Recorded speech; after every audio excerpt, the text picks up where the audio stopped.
ಪ್ರಜ್ಞಾವಂತ ಪ್ರಜೆ ಆಗಿ ಇದುವರೆಗೂ ಎಷ್ಟು ಪ್ರಶ್ನೆ ಮಾಡಿದ್ದೀರಾ ಸರ್? ಇಲ್ಲ, ಫಸ್ಟು ಇವ್ರದ್ದೊಂದು ಕ್ವಶನ್ ಕೇಳಿದ್ರೆ ಅವ್ರಿಗೆ ಆನ್ಸರ್ ಮಾಡ್ತೀನಿ. ಏನು ಹೇಳಿ, ನೀವೆಷ್ಟು ಪ್ರಶ್ನೆ ಮಾಡಿದ್ದೀರಾ ಅಂತ ಏನು ಹೇಳಿ? ನಾನು ಫಸ್ಟು ನಾನು ಪ್ರಶ್ನೆ ಮಾಡ್ಕೊಂಡಿದ್ದೀನಿ. ಏನು ಹೇಳಿ, ನಾನು ಕರೆಕ್ಟ್ ಇದ್ದೀನಾ? ನಾನು ಅವಾಗ ಇದೆಲ್ಲವೂ ಪ್ರಶ್ನೆ ಮಾಡಿ ನಾ ಸಿನಿಮಾಗಳು ಮಾಡಬೇಕಾಗಲಿ, ರಾಜಕೀಯದವ್ರ ಹತ್ರ ಎಷ್ಟೋ ಹತ್ರ ಮಾತಾಡಬೇಕಾಗಲಿ, ಇದಕ್ಕೆ ಸೊಲ್ಯೂಷನ್ ಏನು? ಪ್ರಶ್ನೆ ಮಾಡೋವಂಥ ಒಂದು ವ್ಯವಸ್ಥೆ ತರಬೇಕು.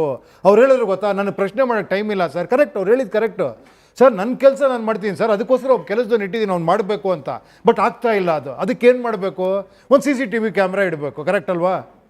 ಅಷ್ಟಾರ ಮಾಡಬೇಕಲ್ಲ. ಸುಮ್ಮನೆ ನನಗೆ ಟೈಮ್ ಇಲ್ಲ, ಟೆಕ್ನಾಲಜಿ ಯೂಸ್ ಮಾಡಿ ನಾನು CCTV ಕ್ಯಾಮ್ರಾ, ಆ CCTV ಕ್ಯಾಮ್ರಾ ನೋಡಬೇಕಲ್ವ ಅಟ್ಲೀಸ್ಟ್ ಬಂದು, ಇವ್ನು ಕರೆಕ್ಟಾಗಿ ಕೆಲಸ ಮಾಡಿದ್ದೀನಿ ನೋಡಬೇಕು. ನಂಗೆ ನೋಡೋಕ್ಕೂ ಟೈಮ್ ಇಲ್ಲ ಸರ್. ಕೇಳಿ, ಅವಾಗ ಏನು ಮಾಡ್ತಾರೆ ಗೊತ್ತಾ, ನಿಮ್ಮ ಮದ್ರದೆಲ್ಲ ಹೊಡ್ಕೊಂಡು ಹೋಗ್ತಾರೆ ಅಷ್ಟೇ. ಸರ್, ವ್ಯವಸ್ಥೆಯಿಂದ ಆಚೆ ಇದ್ದು ನೀವು ಎಲ್ಲರೂ ಕೆಲಸ ಮಾಡಿ ಅಂತ ಹೇಳಿದ್ರೆ ಯಾರು ಮಾಡಲ್ಲ ಸರ್. ನೀವು ಯಾವ ಮಾರ್ಗದಿಂದ ವ್ಯವಸ್ಥೆ ಒಳಗೆ ಹೋಗ್ತೀರಾ ಅಂತ ಗೊತ್ತಿಲ್ಲ. ವ್ಯವಸ್ಥೆಯಲ್ಲಿ ಹೋದಾದ್ಮೇಲೆ ನೀವು ಬದಲಾವಣೆನ ತರಬಹುದು ಸರ್. ನೀವು ಆಚೆ ಇದ್ದು ಎಷ್ಟೇ ಬದಲಾಗಿ ಅಂದ್ರೆ ಯಾರು ಬದಲಾಗಲ್ಲ ಸರ್.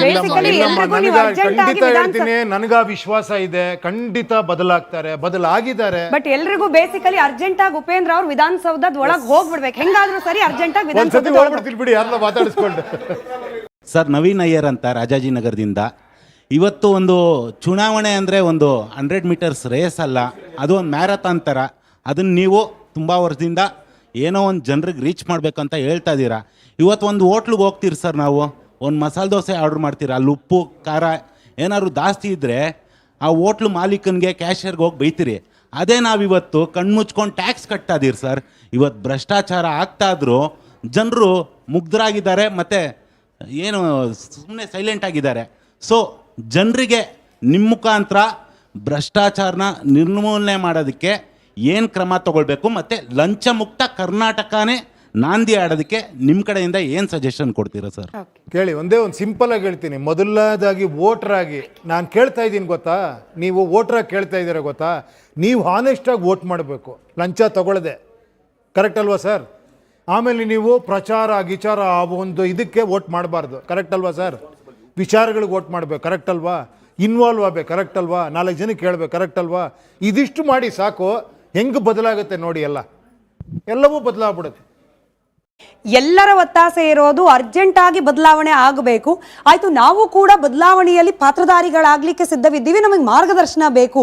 ಉಪೇಂದ್ರ ಅವರಿಂದ ಬದಲಾವಣೆ ಬರೋದಾದ್ರೆ ನಾವು ರೆಡಿ ಇದ್ದೀವಿ, ಬಟ್ ಹೇಗೆ ಅನ್ನೋದು ನಮಗೆ ಪ್ರಶ್ನೆ ಇದೆ ಅಂತ.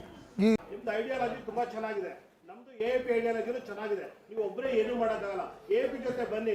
ಆಯ್ತು, ಇದು ಪ್ರಶ್ನೆ ಸರ್. ಬೇರೆ ಪಕ್ಷಗಳ ಜೊತೆ ಕೈ ಜೋಡಿಸಿ ಅನ್ನೋದು ಇವ್ರ ಪ್ರಶ್ನೆ. ಉತ್ತರ ನಿಮ್ದು.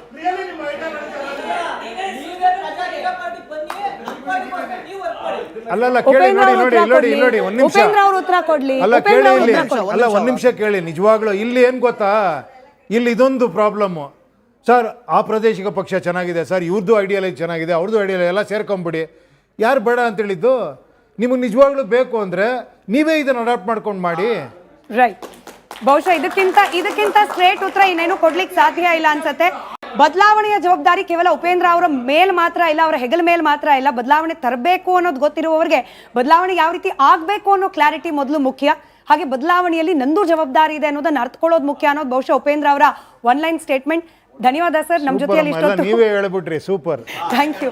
ಪ್ರಜೆಗಳಿಂದ ಪ್ರಜಾಕೀಯ, ಪ್ರಜೆಗಳಿಗಾಗಿ ಪ್ರಜಾಕೀಯ, ಪ್ರಜೆಗಳಿಗೋಸ್ಕರ ಪ್ರಜಾಕೀಯ, ಮಟ್ಟ ಹಾಕಲು ರಾಜಕೀಯ, ನಮ್ಮಿಂದ ನಮಗಾಗಿ ನಮಗೋ